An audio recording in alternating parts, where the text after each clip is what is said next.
Most people don't know that Ethiopia, aka Abyssinia, was the first African country to call African Americans back to their homeland. Empress Zatu was the first queen of kings of Ethiopia from 1916 to the 1930s.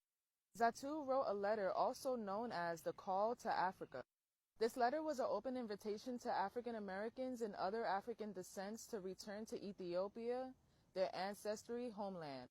This letter offered land grants and Ethiopian citizenship to those who returned. Zatu also stressed the importance of preserving African culture and heritage. This letter resonated with Marcus Garvey. He was a prominent Jamaican African leader who saw Ethiopia as a symbol of African pride and independence. And this was the start of Garvey's Universal Negro Improvement Association, which actively promoted the idea of returning to Africa. Zatu's letter helped influence the Pan-African movement.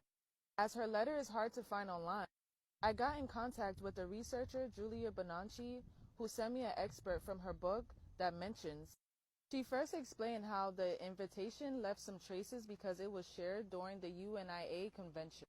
As is mentioned in her book, the Queen of Abyssinia assured them of cordiality, which I invited them back to the homeland, particularly those qualified to help solve our big problems and to develop our vast sources, teachers, artisans, mechanics, writers, musicians, professional men and women, all who are able to lend a hand in the constructive work which our country so deeply feels and greatly needs. Zatu and Garvey exchanged letters discussing cooperation and potential collaboration. The UNIA promoted Ethiopia as a destination for African repatriation. Their connection highlights the border of the Pan-African movement, which focused on unity, self-determination, and cooperation between Africa and its diaspora community.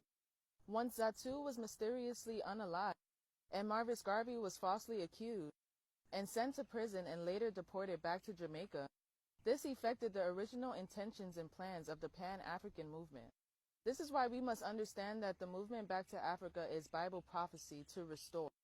As is mentioned in Isaiah 1:26, "And I will restore thy judges as at the first, and thy counselors as at the beginning.